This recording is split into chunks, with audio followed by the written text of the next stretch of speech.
Okay. All right. We are live. Okay. So I've been wanting to start a conversation about why it is that we really struggle with managing our health and our wellness. And when I talk about health and wellness, in particular, what I'm talking about are exercising consistently, eating healthy food, having a grasp on our nutrition, managing weight, losing weight, sleep, stress management, those kinds of things. We're struggling. Everybody's struggling. Not just you and me, but pretty much everybody. If you were to take a survey of all of the people that you know, how many people are really hitting it out of the park on all fronts, as far as eating well, as far as exercising, managing their sleep, and so on and so forth? Not very many people. So I struggle too, and a lot of people don't believe me because I'm in the fitness industry, but I'll tell you, I don't love working out. Like, I don't look forward to working out. I do it. It's non-negotiable. I like how I feel. I like what it does for me, but I don't look forward to my workouts on a daily basis. And I think most people are just like me. So I wanted to talk about why that is, because it's really not your fault. If you struggle with wanting to exercise or maintaining consistent exercise, if you struggle with eating well, it's not your fault. Now, it is your responsibility, but it's not your fault. I'm going to circle back to that and explain why it is that it's not your fault. But all we need to do is take a look at the numbers to figure out that everybody's struggling. So when you take a look at industrialized nations, the US in particular, we're falling apart. In the last 40 years, or actually it's since 1950, obesity in the United States has quadrupled. Since 1958, diabetes has gone from fewer than 1 million people to around 30 million people. 90 to 95% of those people have type 2 diabetes, which is largely preventable. 7 out of 10 American adults are on prescription medication. We get 1.5 hours to 2 hours less sleep than we did 100 years ago. So we're seeing an explosion in chronic illness. And it's not just the explosion in the numbers that's alarming, it's the short span of time during which it's taking place that's really the big problem. Why is it that in the last 50 to 100 years, we seem to be just coming apart at the seams as a species? Is it that we have fundamentally changed as a species? No. It's not that we have changed as a species.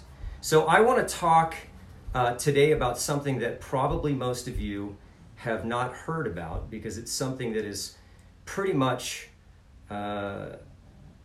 being talked about only in scientific circles. It's not really being discussed very, very much in the general population.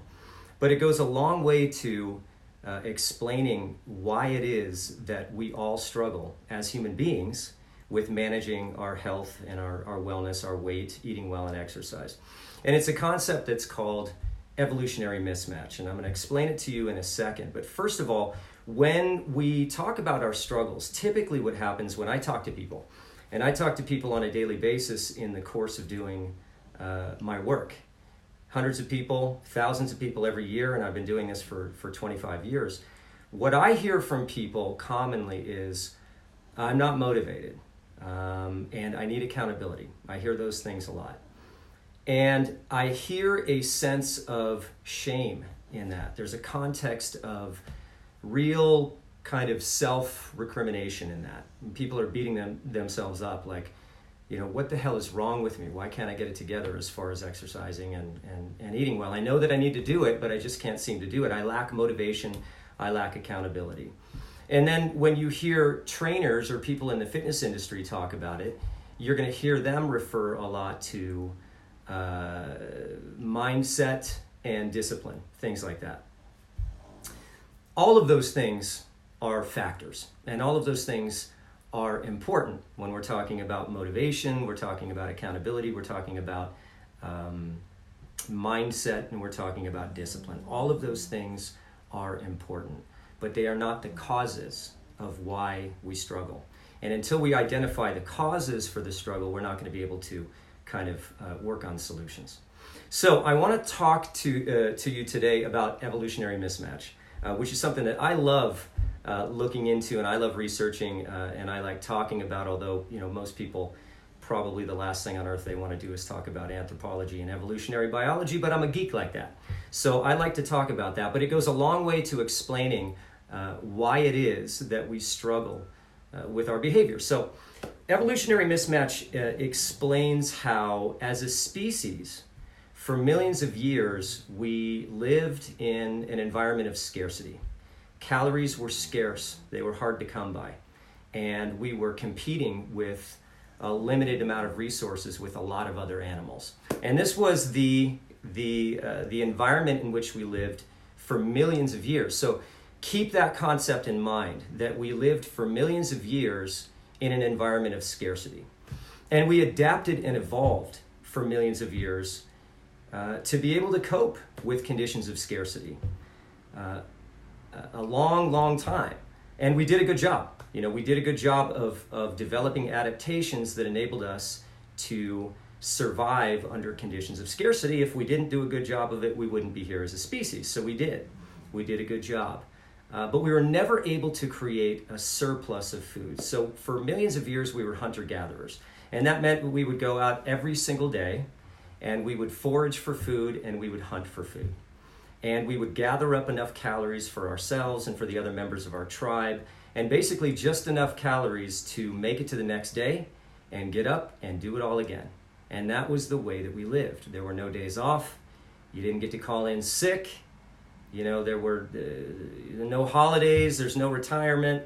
You get up every day and you find your food, or you starve, because we lacked the ability. First of all, we lacked the resources to create a surplus of food that we could store from day to day. And we lacked the technology for actually storing food as well. We didn't have refrigerators. We didn't have Tupperware. What are you going to do? How are you going to store things for the next day? So for millions of years, we adapted under these conditions of scarcity, and we got really, really good at it. And that involved, by the way, hunting and gathering involved anywhere from about 3 to 6 hours of physical activity a day, just to gather up those calories. So we got good at it, but our environment began to change. Our environment began to change about 10 to 12,000 years ago with the agricultural revolution. We began to domesticate crops, and we began to domesticate animals. And that enabled us, for the first time in history, to be able to have some impact and influence on the supply of calories that existed in our environment. So over the course of time, farming became a more efficient way of doing things. We were able to create calories, manufacture calories, and not be dependent upon whatever existed in the natural environment, which was basically plants and animals that ate plants. So over the course of time and over millennia, agriculture and animal husbandry basically crowded out hunting and gathering, and became the new way of us living our lives. And from an evolutionary perspective, it was great, because it enabled us to create more calories and create a surplus of calories, which enabled us to reproduce more quickly and more often, which are the only things that matter to evolution, is reproductive fitness. How quickly and how efficiently can you reproduce? So it was great from an evolutionary perspective. And then the Industrial Revolution came around, and we really were able to create a massive abundance of calories and a massive surplus of calories at that point. We began to create industrialized foods and factory farming, and industry or technology began to replace physical labor. And so in a very, very short span of time, relative to the existence of human beings as a species, we were able to go from conditions of scarcity to conditions of abundance. But we did not develop the adaptations along the way to be able to evolve and survive under conditions of abundance. So in the 21st century now, we live in an environment where we have massive resources. All industrialized nations, even people in poverty, have more calories available to them than they know what to do with. And we have not adapted for those sorts of conditions. We adapted for conditions of scarcity. So we are biologically responding in this day and age to the cues and to the conditions that exist in our current environment. But we biologically adapted over millions of years to cope with completely different conditions. And I'll use as an example, and some people have heard me use this before, so there may be a couple people who have heard me example. I stole this from Daniel Lieberman or somebody else. I'm going to use the example of a zebra. Think about a zebra. Zebras exist in Africa and they do very well there, and they have adapted over millions of years to the conditions that exist in Africa. They know where to find the food, they know where to find clean water, they know for the most part how to evade and detect predators, and they've adapted to the climate that exists in Africa. But if you take that animal that flourishes in Africa and transplant him to someplace like New England, drop him into a random field in New England, that animal is not going to make it. Barring some sort of human intervention, that animal, the zebra, is going to die. Why? Because it's not going to know where to find the right kinds of food. It's not going to know because the plant life is completely different on the Serengeti than it is in Massachusetts. So it's not going to know how to find the right kinds of food to eat. It's not going to know where to find safe sources of water. It's not going to understand the predators that exist in the area, like black bears and coyotes, which are quite a bit different from big cats and hyenas. And if those three things don't kill that zebra, the climate will. Because the zebra adapted to the hot, dry conditions that existed in Africa, not to the cold, wet, snowy New England winters. So barring human intervention, that zebra is not going to make it. That is what is known as a mismatch. The animal is mismatched with its environment. The zebra adapted and evolved over millions of years for the conditions that exist in Africa, but that doesn't mean that that same animal is going to be able to cope with the conditions that exist in New England. And that's what we're struggling for. If you think about it from this perspective, think about an athlete. You may be a great soccer player, but being a great soccer player doesn't make you a good basketball player. I know this, and I've seen this. So that's what a mismatch is. And we are the zebras of our own story because we are fundamentally mismatched with our environment. So if you overeat, it's not your fault. If you don't feel like exercising or or have trouble, consistently exercising, it's not your fault. If you have trouble sleeping, if you have trouble managing your stress, it's not your fault. We are not biologically adapted to cope with conditions of abundance. We are not biologically adapted to cope with conditions of industrialization.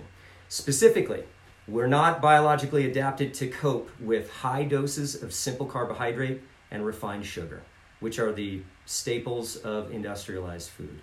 We are not biologically adapted to cope with physical inactivity and a sedentary lifestyle. As you remember, as hunter-gatherers, we were physically active for 3 to 6 hours per day, not because we wanted to be, not because it was exercise, because that's what was required for survival. But we adapted to those levels of physical activity. We're not adapted to sedentary living. We are not biologically adapted to artificial light, which impedes the production of melatonin and our ability to fall asleep. We are not biologically adapted to conditions of chronic stress. Our stress response system adapted for acute stress. Acute stress is, holy shit, there's a lion in the bushes. And then you run away. And once you get away, your system resets itself. We don't do that nowadays. Our stress response system cannot discern between a lion in the bushes and an unpaid parking ticket. So we experience chronic stress. So we are not biologically adapted to the conditions of modern living. So it's really not your fault if you struggle with your behaviors as it pertains to your health and your wellness and eating well and exercise and all that stuff. So just because it's not your fault doesn't mean it's not your responsibility. It's still your responsibility. And what does that mean? It means that up until now, if you have wondered why it is that you struggle, it's very hard to construct a solution when you don't really understand the problem. But if evolutionary mismatch really explains the cause of our struggle, once we know the cause, then we can begin to formulate solutions for it. Otherwise, we're just treating symptoms like motivation, discipline, mindset, and accountability. Those are symptoms. They're not the causes. So my primary message for today, besides it's not your fault, is stop beating yourself up. If you're beating yourself up, it's not productive. It's really not your fault. And I'm not saying that just to be a nice guy. I'm saying that because if you are trying to kind of leverage shame or guilt as motivating forces for you, it doesn't work. And there's been a lot of research on this to show that. Shame and self-recrimination do not work as far as providing positive motivation. They are counterproductive, and they will drive you in the wrong direction. So if you're beating yourself up, you are not only unnecessarily wasting time and energy on something that's really not your fault, you are not going to drive yourself forward in the right direction. So stop beating yourself up. There are solutions for this. So that's kind of all I wanted to cover for today. I will begin to kind of talk about different solutions and strategies for dealing with this, but this is kind of all I have for today. I just wanted to bring about some awareness to the real issue that drives our difficulty in dealing with our behavior, because we're off track and we're looking at in the wrong areas to come up with explanations. And once you really understand the really, really powerful evolutionary and biological forces that are driving your behavior, once you understand that, then you can begin to stop expending your energy in inefficient and unproductive ways and start focusing your energy on strategies that are going to work. So that's it for today. If you have questions, if you have any comments, please put them in the comments section, and I will answer them over the course of the week. I'll come back next Tuesday at 12 o'clock, and I'll keep talking about some different things that we can do to strategize for success, despite the fact that we are facing some pretty powerful forces when it comes to managing our behavior properly. So that's it for now. Look forward to talking to you again down the line, and have a great week.